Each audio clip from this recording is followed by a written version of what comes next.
This is a warning for all future crypto millionaires. Something's happening in the market right now and you're going to want to listen up. Maybe even bookmark this video for later learning. In a short season of time, you're going to wake up and you're going to see your portfolio or portfolios at higher prices than you expected. For some, this will be their finally moment. And for others, it'll be more of a delirium, a euphoria, some kind of lostness in the happiness of the results they're looking at on the screen. But after doing over 1,600 one-on-one Zoom video calls with crypto investors, I can tell you one thing that's going to happen to most people listening to this video. There will be a life-changing amount of money drop through their hands and fingertips like sand on a seashore. And it doesn't have to be this way. So I'm going to give you 3 best practices that I wish I knew 9 years ago when I was first starting in crypto that you can take with you going into this final season of euphoria in the crypto market. Number 1, avoid the buy, hold, and hope fiasco.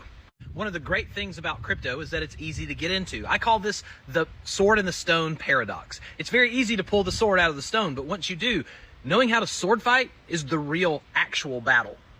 Because crypto is so easy to pull out of the stone, it's very easy to start investing without really knowing what you're doing. And then what happens is you end up buying and holding and just hoping, kind of like a lottery ticket. So if you find yourself watching this video treating your crypto strategy like a lottery ticket, then you have fallen into the buy, hold, and hope fiasco. So how do you avoid that? Well, that leads me to the second best practice, which is become obsessed with yield.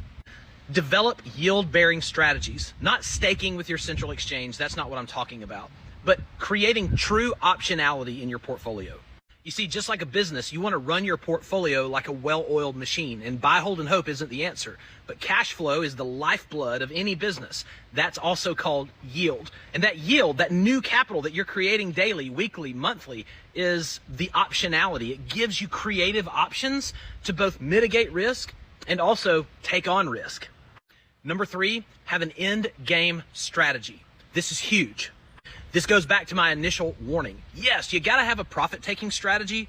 You gotta have an reverse engineered exit, but you also need to know what the heck are you gonna do with all of those fiat gains?